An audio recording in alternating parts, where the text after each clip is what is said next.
Bueno, hola Caro, hola a todos. Muchas gracias por estar aquí. Caro, muchas gracias por esta invitación. Espero que sigas dando este tipo de invitaciones. Me parece genial. Ya hemos tenido la oportunidad de compartir en otros espacios. El día de hoy vamos a compartir un tema muy importante. Voy a empezar a compartir pantalla. Ok, bueno, entonces el día de hoy vamos a ver las sanciones inherentes en seguridad y salud en el trabajo. Como ya lo dijo Caro, mi nombre es Angie Lorena Marín. Yo soy profesional en seguridad y salud en el trabajo, auditora interna de sistemas integrados de gestión, de lo que es 14001, 9001, decreto 1072 del 2015 y sistemas de gestión de seguridad vial con la ISO 39001. Antes de iniciar a hablar de sanciones en seguridad y salud en el trabajo, que sé que muchas de las personas que nos están viendo tienen súper claro qué es seguridad y salud en el trabajo, pues voy a iniciar a explicar estos conceptos elementales, ¿sí? Estos conceptos que son básicos dentro de un sistema de gestión para las personas que no tengan de pronto ese concepto muy amplio, ese conocimiento, entonces nos quede súper claro. Cuando yo inicié a estudiar seguridad y salud en el trabajo, antes era salud ocupacional, el concepto que manejábamos es que seguridad y salud en el trabajo es una rama de la salud pública encargada de prevenir que el trabajador no se enferme, accidente o muera por causa de su labor. Pero el decreto 1072 del 2015 en su artículo 2.2.4.6.3 hizo una variación de este concepto, pero siguió con el mismo fin, con el mismo enfoque. Entonces, básicamente, este decreto 1072, que lo voy a mencionar muchísimo en el transcurso de la capacitación, establece que seguridad y salud en el trabajo es la disciplina que trata de la prevención de lesiones y enfermedades causadas por condiciones de trabajo. ¿Qué quiere decir? Que esta disciplina va solo enfocada al término laboral y que además de eso debe de mantener el bienestar físico, mental y social de los trabajadores. Y este concepto que nos da este decreto tiene un punto muy importante y es que son los trabajadores de todas las ocupaciones. Entonces no dice de algunas ocupaciones, de ocupaciones críticas o riesgosas, no. Simplemente dice de todas las ocupaciones. Quiere decir que en todas las empresas se debe de hacer una gestión en seguridad y salud en el trabajo.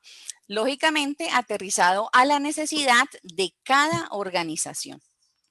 Para ampliar un poco más el tema de seguridad y salud en el trabajo, pasamos también a uno de los conceptos que nos da el decreto 1072 del 2015 y es Sistema de Gestión de Seguridad y Salud en el Trabajo.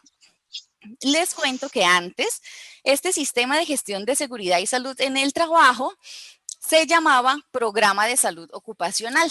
Y cuando nosotros asesorábamos a empresas, entonces lo que se hacía era manejar 2 o 3 acetas y año a año uno le cambiaba la portadita, entonces decía 2006, 2007, y las actividades se hacían sin una planeación. ¿Qué significa eso? Por ejemplo, la ARL, uno miraba que tenía una capacitación disponible en primeros auxilios y uno no tenía en su empresa de pronto una brigada constituida, o si tenía la brigada, el día de la capacitación enviaba a los chicos que no estuvieran de pronto haciendo muchas funciones en el momento, vaya usted y vaya usted.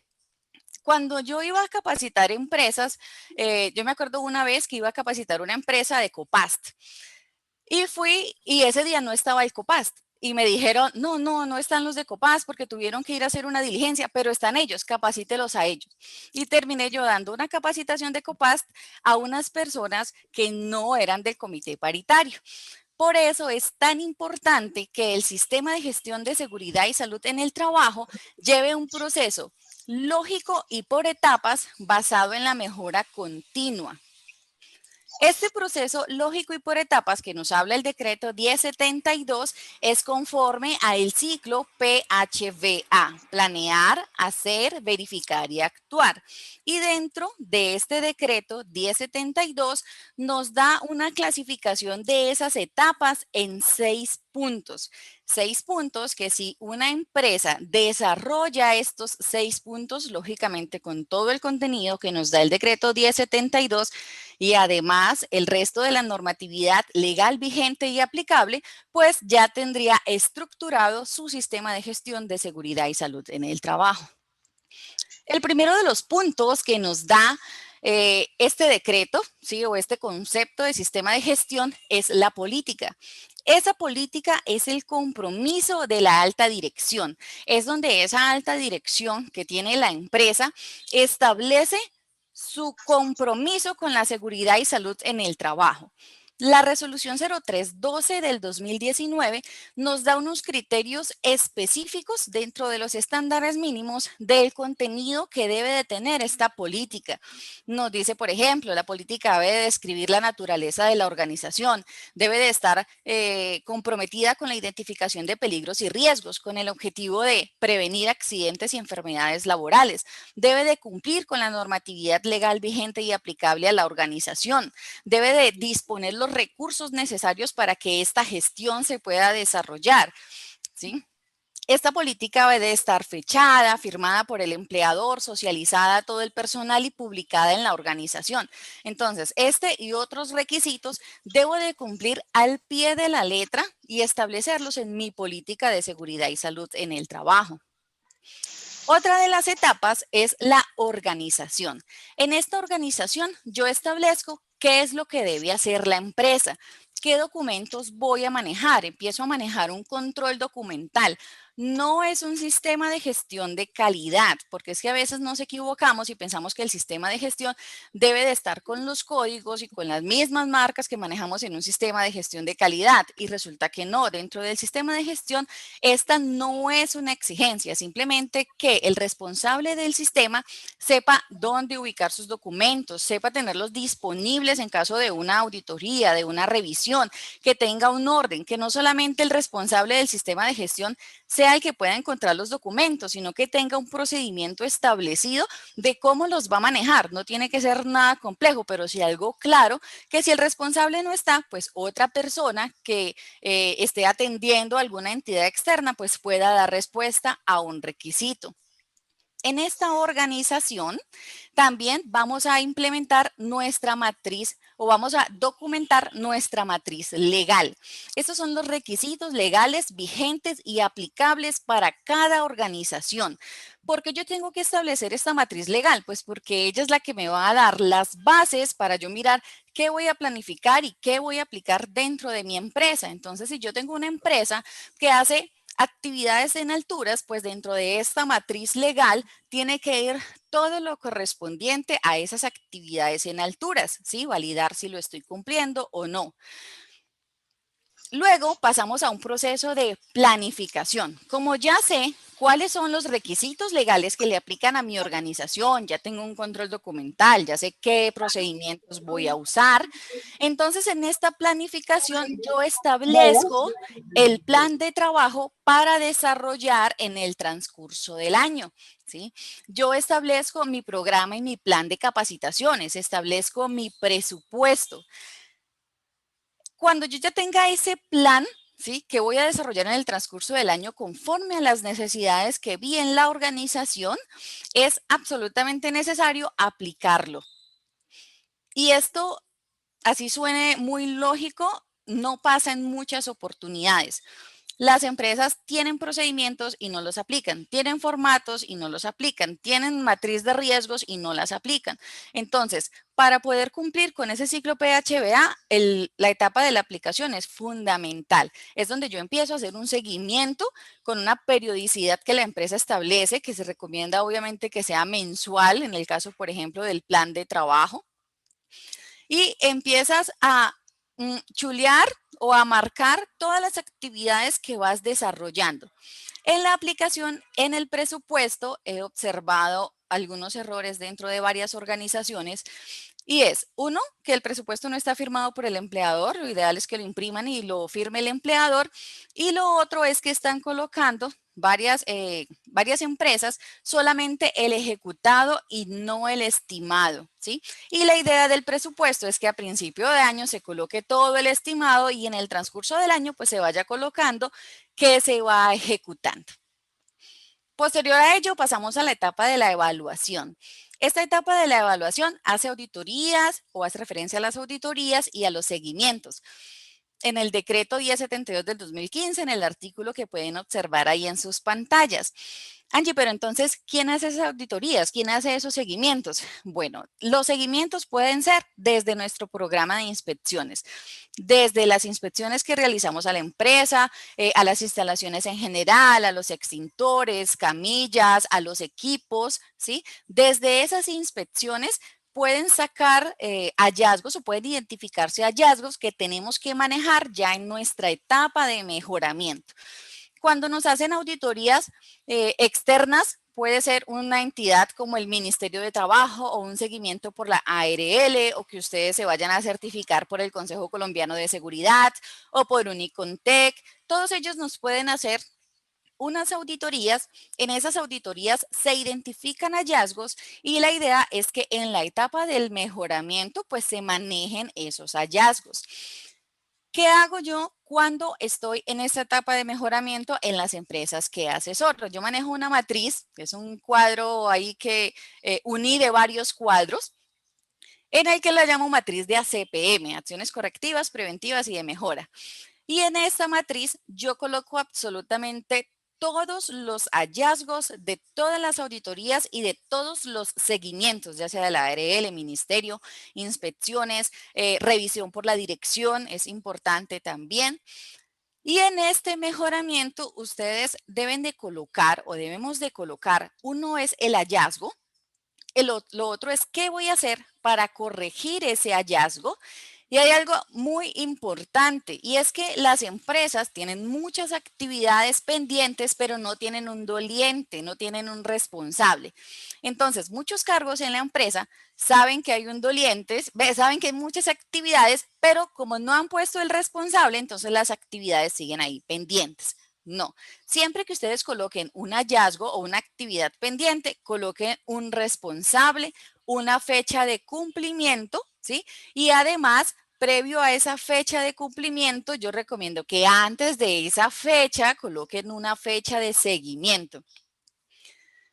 A fulanito de tal le tocó hacer una adecuación en el botiquín porque no tiene los elementos, entonces lo va a hacer el 15 de julio. Listo, entonces yo el 10 de julio voy a preguntar cómo va esa actividad, si por lo menos ya cotizó, si tiene los soportes, si ya tiene lista la compra pero la está esperando, o sea, mirar en qué va ese tipo de gestión.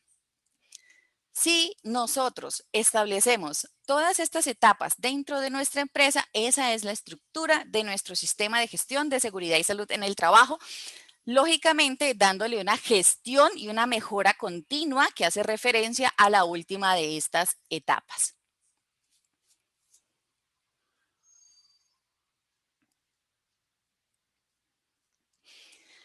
Ok, y para continuar, a muy grandes rasgos, porque esta es una resolución bastante amplia y que podemos hablar muchísimo tiempo al respecto de ella. Voy a tocar puntos específicos de la resolución 0312 del 2019. Resulta que la resolución 0312 es una resolución que establece los estándares mínimos de seguridad y salud en el trabajo. Es decir, señor empleador, usted no puede hacer menos de lo que hay en esta resolución porque es que esta resolución nos da lo mínimo, o sea, a usted no le puede faltar nada, ¿sí? En el artículo 36 nos establece las sanciones, menciona sanciones, pero nos envía el decreto 1072 del 2015. Y dentro de el cumplimiento de los estándares mínimos, dentro de la resolución 0312, nos clasifica ya por cantidad de empleados, clase de riesgo e ítem de estándares que debo aplicar. Eso no pasaba con una resolución anterior, que era la resolución 1111 del 2017, que fue derogada por la resolución 0312 del 2019. Cuando nosotros implementábamos esa resolución, entonces teníamos que cumplir 60 estándares. Listo. Todas las empresas, 60 estándares, sin importar la cantidad de empleados, sin importar la clase de riesgo, eran 60 estándares. Cuando salió la resolución 0312 del 2019, nos dijeron, no, vamos a clasificarlo ya por la cantidad de empleados, por la clase de riesgos. ¿Listo? Entonces, las empresas que tienen 10 o menos colaboradores, que la clase de riesgo es 1, 2 o 3, debe de cumplir 7 ítems de estándares. Si la empresa tiene de 11 a 50 colaboradores con clase de riesgo 1, 2 y 3, debe de cumplir 21 ítems de los estándares. Si la empresa tiene más de 50 colaboradores con clase de riesgo 4 y 5, debe de cumplir 60 estándares. Hay una nota específica que dice que las unidades agropecuarias, 10 trabajadores o menos, que su clase de riesgo esté en 1, 2 o 3, debe de cumplir 3 estándares.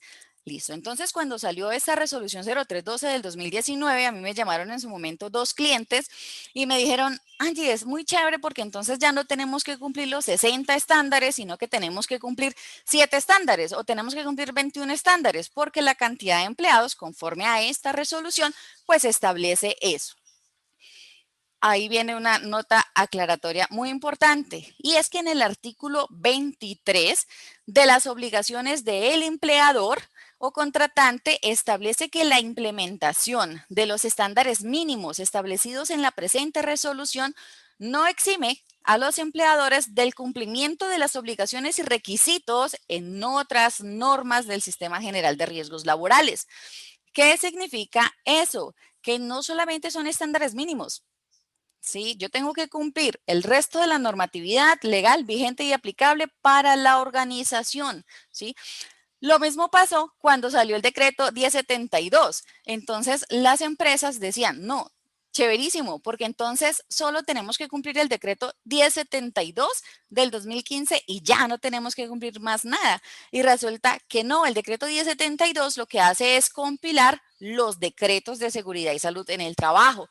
Pero lo que conocemos como leyes, resoluciones, ordenanzas, circulares y demás, todo eso sigue suelto. Entonces, no basta con cumplir solamente el decreto 1072 y la resolución 0312 del 2019 para yo decir que ya tengo mi sistema de gestión al 100%. ¿Qué hay que tener en cuenta aquí? La ARL sí está evaluando a las empresas conforme a la 0312 del 2019. Ellos, si ustedes como empresa tienen 10 o menos trabajadores y clase de riesgo 1, 2 o 3, le están evaluando solamente 7 estándares. Pero si la empresa en algún momento realiza una auditoría externa, quiere hacer una certificación o demás, y la evalúan con toda la normatividad legal vigente y aplicable, pues muy posiblemente, si yo solamente estoy cumpliendo 7 estándares, ese resultado tiene que ser bajito. Lo otro es que no sé cómo se aplican 7 estándares si siempre un estándar va amarrado a otro estándar. O sea, es casi imposible yo solamente cumplir 7 estándares. Yo no puedo hacer una inspección si no estoy haciendo mantenimiento, ¿sí? O no puedo hacer un programa de mantenimiento si no voy a ejecutar ese mantenimiento haciendo inspecciones, ¿sí? O haciendo esas acciones correctivas, preventivas y de mejora que está en mi matriz. Entonces, siempre los ítems de estándares están alineaditos. ¿Listo? La recomendación es que no solamente cumplan la resolución 0312, sino que validen cuál es el resto de las normas que aplican a cada organización. Listo. Después de esta breve introducción, como hablando de esos conceptos básicos para aclarar un poquito más el panorama, vamos a entrar en el tema de las sanciones. El decreto 1072 nos habla de sanciones en el artículo 2.2.4.6.36. Este artículo básicamente nos envía, ¿sí?, al artículo 13 de la ley 1562 y este artículo nos establece como el monto de esa posible multa. Pero lo he traído a colación porque es necesario que tengamos claro que la ARL no multa a las empresas. El que establece las multas es el Ministerio de Trabajo, las entidades territoriales. La ARL lo que hace es vigilar e informar a ese Ministerio de Trabajo, ¿sí? Posterior a ello, ese Ministerio de Trabajo, conforme a la ley 1610 del 2013, ellos otorgaron competencias, es decir, formaron, ¿sí?, capacitaron a una serie de personas que tienen un rol de inspectores de trabajo y seguridad social. Estos inspectores de trabajo pueden ir a una empresa, pueden clausurar la empresa, paralizar las actividades inmediatamente o cierre temporal o definitivo de la empresa, pero tiene que ser por medio de un proceso. No es que llegó el inspector y algo no funcionó, algo leve, porque si es algo crítico pueden inmediatamente parar la actividad, pero de pronto algo más a criterio propio. No es que vamos a cerrar esta empresa, no es posible. Por eso se establece un procedimiento, un debido proceso para lograr el cierre o las sanciones o multas a una organización. El decreto 472 del 2015. Este decreto 472 también algunas personas se confunden diciendo que este decreto ya está derogado por el decreto 1072 del 2015. Resulta que este decreto 1072 del 2015 lo que hizo fue incluir el 472, pero no es que el 472 esté derogado, sigue totalmente, sigue vigente. El decreto 1072 lo que hizo fue control C, control V y lo incluyó dentro de su compendio de decretos. Como eso es así, como este 472 que nos habla de las multas está incluido en el capítulo 11 del decreto 1072 del 2015, entonces para efectos de esta capacitación que estamos en este momento, vamos a hablar del capítulo 11 del decreto 1072 del 2015. Caro, si de pronto alguien tiene alguna pregunta, tú me dices porque no estoy mirando lo de los mensajes, ¿vale? Hay una, de hecho hay una, te la hago de una vez.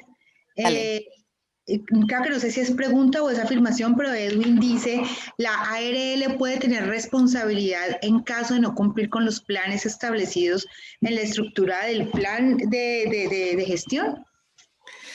La ARL hace el seguimiento a la empresa y da a la empresa los insumos que la empresa requiera para su gestión, pero a la ARL la revisa el Ministerio de Trabajo.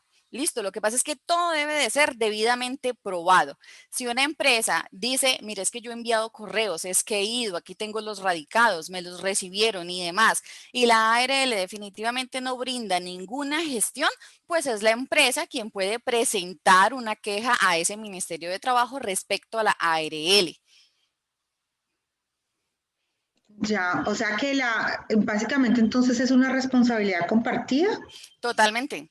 Ya. Claro que sí, o sea, la empresa vigila, la ARL vigila a las empresas, pero el Ujú. ministerio también vigila a la ARL.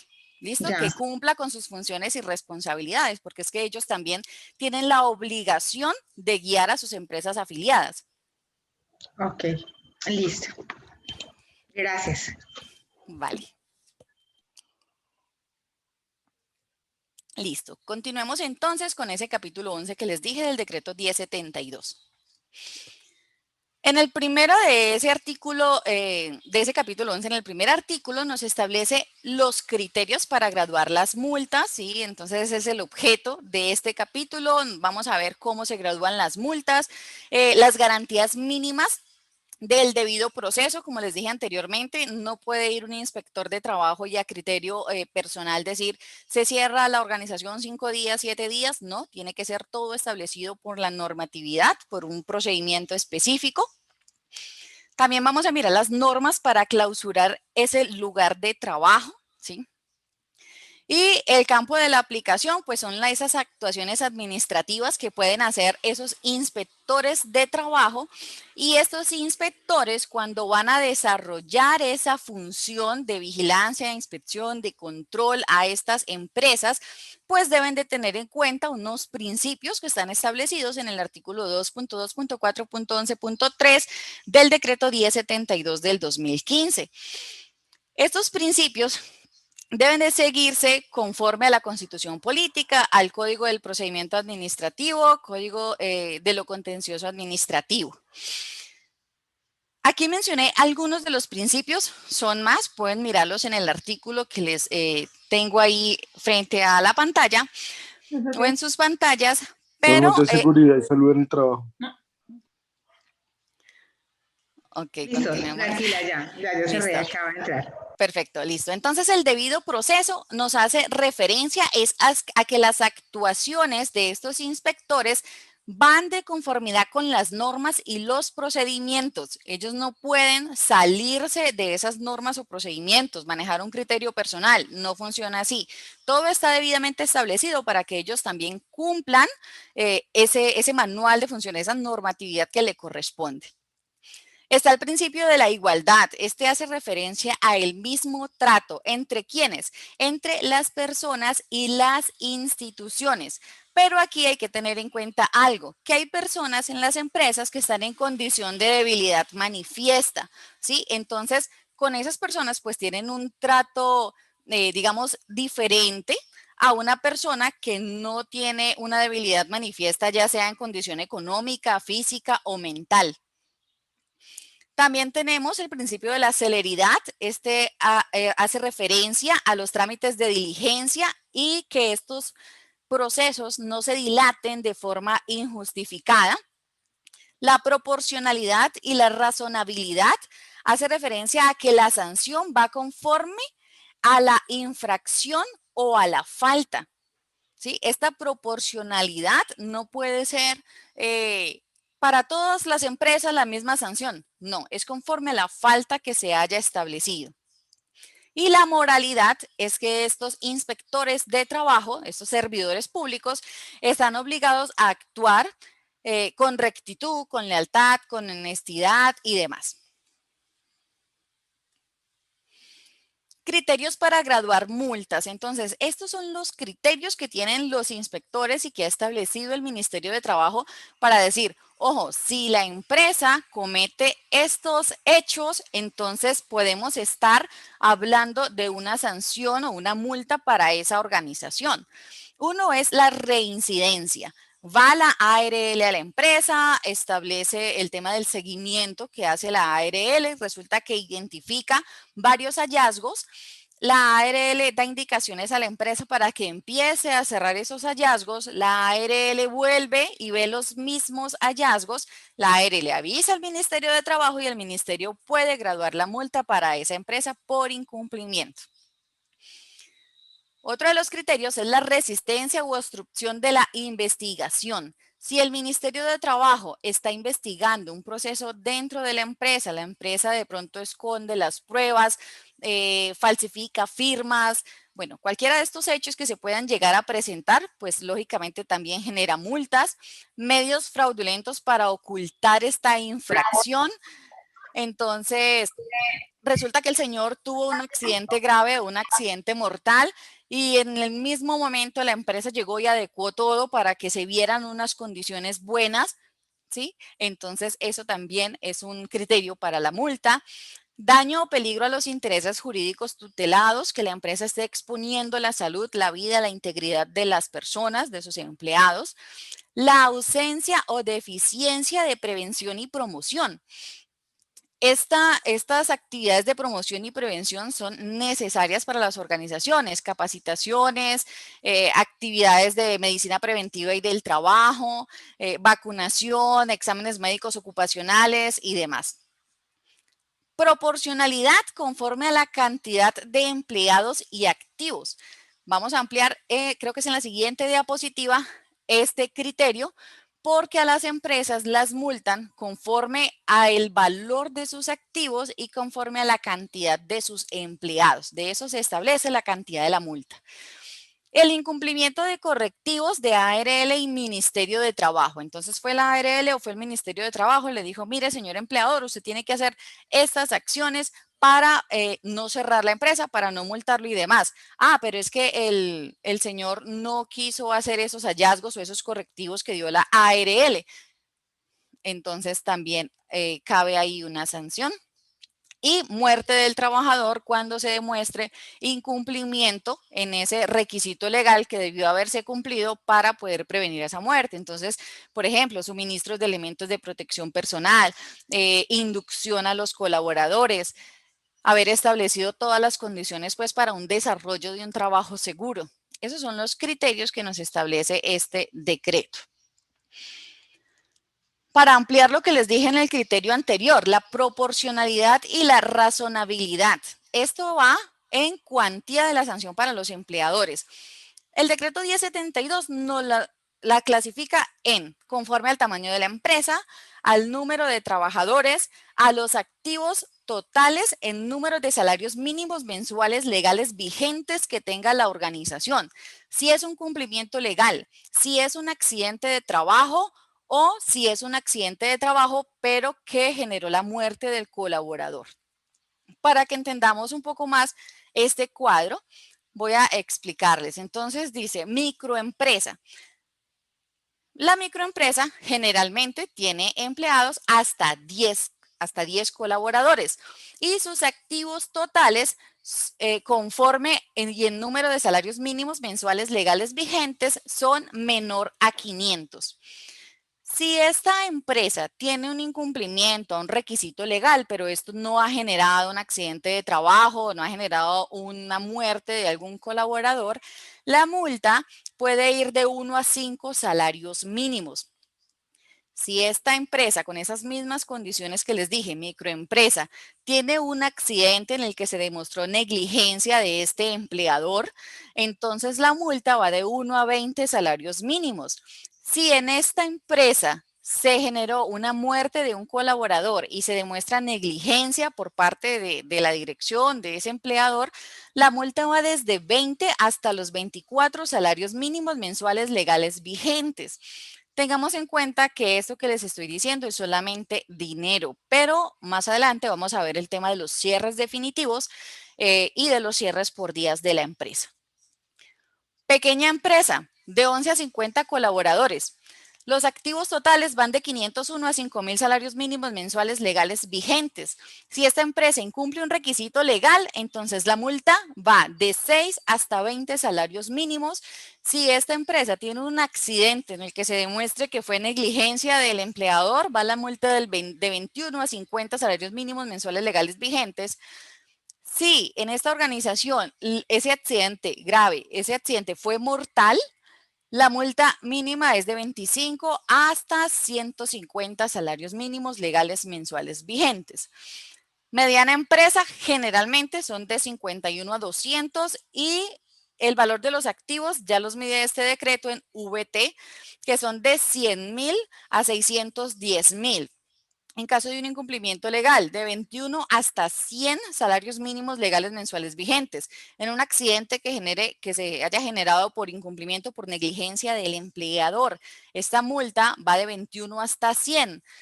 Y conforme se ha presentado un accidente mortal, la multa va de 151 hasta 400. Asimismo sucede con la gran empresa.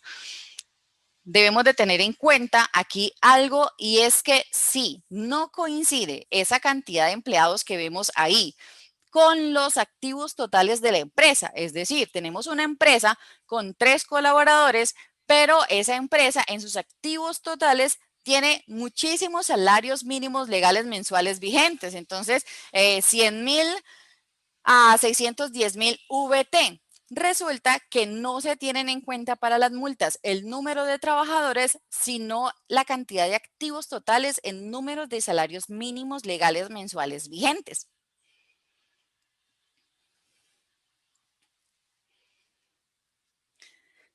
Este artículo solamente nos hace referencia a que la obligatoriedad de incluir esos criterios conforme a los 2 artículos que leímos anteriormente. Listo, este solo nos lleva a que es necesario incluirlos dentro de esa obligatoriedad para poder graduar las multas. Y el plan de mejoramiento no constituye un impedimento para adelantar el proceso sancionatorio. Cuando el Ministerio de Trabajo ya establece una multa, una sanción para la organización y la organización cierra el hallazgo, igual la multa va. Lo que pasa es que si por ejemplo, el cierre va de 3 a 10 días y el empleador cierra el hallazgo, pues ya a los 10 días puede retornar a sus actividades laborales, pues cuando el ministerio le dé la instrucción de que puede hacerlo. Los términos para la clausura. De 3 a 10 días hábiles de cierre del lugar de trabajo por parte del inspector de trabajo. Ese es como, como el primer castigo o la primera sanción que le pueden dar a la empresa. Entonces, no, señor empleador, nos vamos de 3 a 10 días hábiles conforme al inciso 2, el artículo 8 de la ley 1610 del 2013. ¿Ok? El señor cerró 10 días, pero resulta que a los 10 días fueron los inspectores de trabajo, fue el Ministerio de Trabajo, y encontraron que esa condición que ellos identificaron por la que cerraron no estaba solucionada. Entonces dicen, bueno, entonces continuamos con el cierre de 10 a 30 días calendario conforme al inciso 4, artículo 8 de la misma ley anterior. Posterior a ello, no se solucionan las cosas, la empresa no hace la gestión correspondiente, entonces se van por 20 días hábiles de cierre o cierre definitivo de la empresa. Sí, esa es la reincidencia en la sanción anterior, entonces ese es como el orden. Ese es el debido proceso, quiere decir que ese inspector de trabajo pues no puede llegar a cerrar una empresa de 10 a 30 días sin haber cerrado primero de 3 a 10 días hábiles conforme a la falta que haya generado esa empresa. El procedimiento para la imposición de la medida son los sellos oficiales del Ministerio de Trabajo. Estos sellos oficiales son los que dan cuenta de qué hizo la empresa, ¿sí? ¿Cuál fue la falta que cometió? Y el auto por el que cierran la empresa, ya sea temporal o cierre definitivo, la cantidad de días que ya les mencioné anteriormente, debe de contener la individualización, qué empresa fue, dónde queda la empresa, qué personas están involucradas, cuál es el periodo de la multa, debe de ser muy específico en eso, no deben haber como de 3 días y no coloca una fecha final o se cierra la empresa y ya, no, tiene que estar establecido un periodo específico. Las normas infringidas. Es muy importante esto. Entonces el ministerio no puede llegar y cerró porque sí. No, cerró porque cumplió los artículos tal y tal que hacen referencia a la dotación de elementos de protección personal que debe de suministrar el empleador a sus empleados. Estos hechos deben de tener un análisis y deben de ser probados. Es decir, todo se necesita pruebas para que pueda llegar a ejecutarse esta sanción o esta multa que les acabo de mencionar. La paralización o prohibición inmediata de trabajos.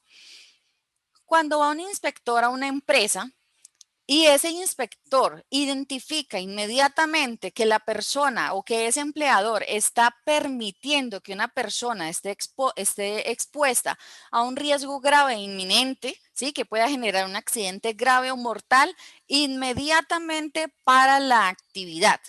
Ejemplo, un trabajo en alturas, ¿sí? Sin arnés. Inmediatamente ese inspector de trabajo suspende la actividad y de ahí ya siguen los procesos pues sancionatorios. Esto es conforme al artículo 11 de la ley 10 del 2013. Y este artículo que continúa debemos de tenerlo súper en cuenta y es el respeto de los derechos laborales y las prestaciones sociales. Dice que en ningún caso suspender la actividad o cierre del lugar de trabajo puede ocasionar detrimento a los trabajadores. ¿Qué significa esto? Que si la empresa se cierra de 3 a 10 días, de 10 a 30 días, 120 días, mejor dicho, el tiempo que el Ministerio de Trabajo lo establezca, ese empleador debe de seguir pagando sus salarios y prestaciones sociales a todos sus colaboradores como si continuaran un periodo normal laboral.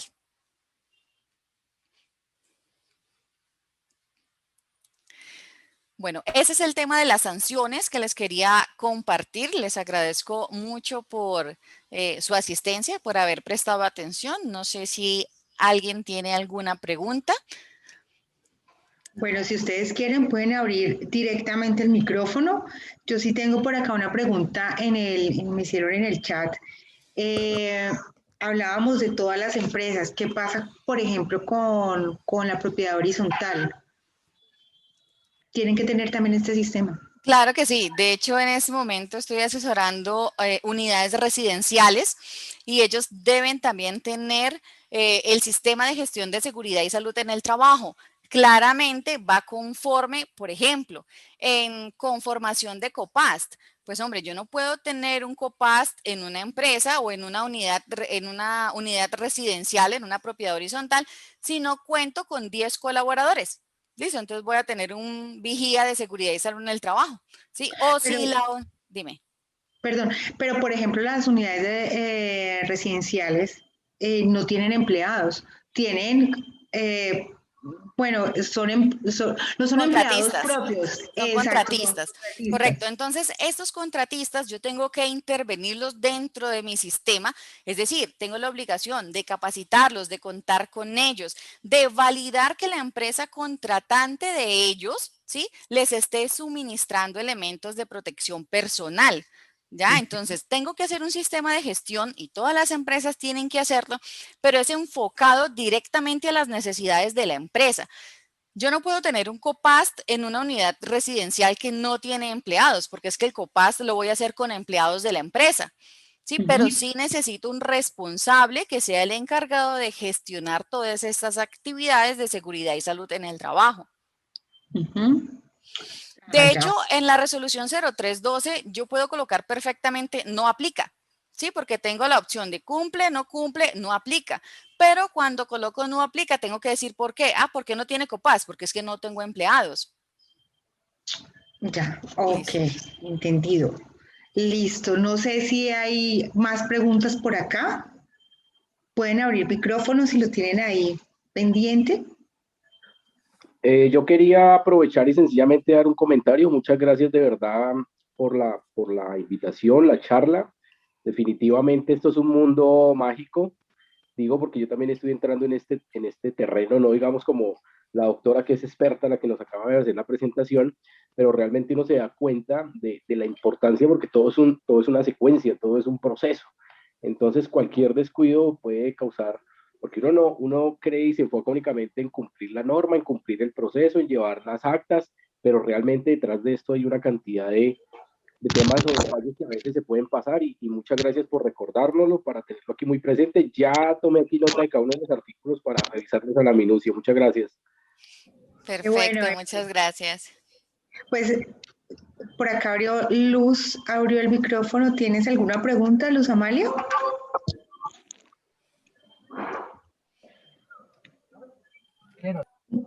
No te oigo. No, ya cerró el micrófono. Bueno, a mí este tema me parece súper interesante, sobre todo porque, pues porque las sanciones son cuantiosas y porque el cierre del establecimiento, pues la parálisis pues, de operaciones de un solo día es complicado. Y conozco empresas donde ha tenido situaciones gravísimas como pérdidas de miembros, de dedos, etcétera, que básicamente están expuestos a una sanción altísima. Para todos les comentamos que estamos organizando un curso presencial sobre esta implementación y sobre toda esta normativa. Es una actualización legal en seguridad y salud en el trabajo. Este seminario taller va a ser presencial. Este seminario taller va a ser presencial, es un ecotaller, la idea es que podamos salir de nuestros espacios, estemos en un ambiente bioseguro, al aire libre, con río, cascadas, etcétera. Les estaremos contando, por favor, los interesados nos pueden escribir a Angie o a mí. Recuerden dejarme también sus correos electrónicos para que participen en los sorteos de aniversario. Angie, me hacen otra pregunta por acá. ¿Qué pasa, por ejemplo, en los sitios, en estos tiempos están de moda los glampings, están de moda el alojamiento rural, está de moda este tipo de turismo rural y son personas naturales que están ejerciendo, algunos incluso sin registro. ¿Están también con estos riesgos? Totalmente, Caro. El sistema de gestión de seguridad y salud en el trabajo debe de ser implementado por personas naturales que tengan empleados a su cargo también, ¿sí? Es decir, nosotros los independientes que no tenemos empleados, entonces nosotros lo que tenemos que hacer es, obviamente, el uso de elementos de protección personal cuando vamos a las organizaciones, pago de seguridad social. Pero si yo tengo una empresa y tengo empleados a mi cargo, así no esté registrado y esté como persona natural, también debe de implementar el sistema de gestión.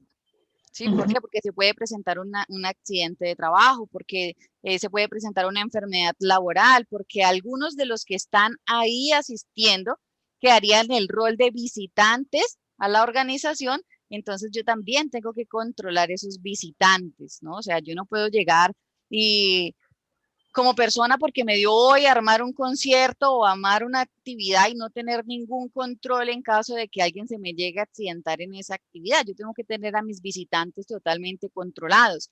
Tengo que decirles, mire, en caso de una emergencia, este es nuestro punto de encuentro, ahí están los extintores, este es el número telefónico de emergencias. En esta empresa o en este espacio tenemos tales riesgos. Por esa montañita que ahí nos podemos resbalar, cuidado con el río es profundo. O sea, es que hay muchos controles que se deben establecer, no solamente como en la industria o en la oficina, sino en el espacio en el que estemos, y más si tenemos personas a cargo. Ya, ok. Bueno, listo. Bueno, yo aprovecho para dejarles ahí en la pantalla el número del celular, el número del WhatsApp, es el correo de la empresa, info@empresasaludables.com, y mi correo personal, que es amarinsst@gmail.com. Nosotros somos una empresa de capacitación, asesoría y actividades de medicina preventiva. Pues nos encargamos de asesorar diferentes tipos de empresas con diferentes actividades económicas e implementar el sistema de gestión de seguridad y salud en el trabajo, o a llevar un programa específico de medicina preventiva. Listo. Entonces aquí quedan los teléfonos, cualquier cosa pues nos escriben. Angie, te agradezco muchísimo, este tema es súper interesante, yo creo que tengo un montón de preguntas que te haría ahorita por interno. A todos, muchísimas gracias por acompañarnos. Recuerden que desde Capacitate.live estamos haciendo una o dos charlas semanales de temas de interés para emprendedores, para empresarios, para nosotros, personas naturales que trabajamos como independientes. Son completamente gratuitas y la idea es pues generar valor y aprovechar esta red de profesionales que nos conocemos para poder compartir nuestros conocimientos. Entonces, Angie, muchísimas gracias. Gracias a todos por estar. Voy a...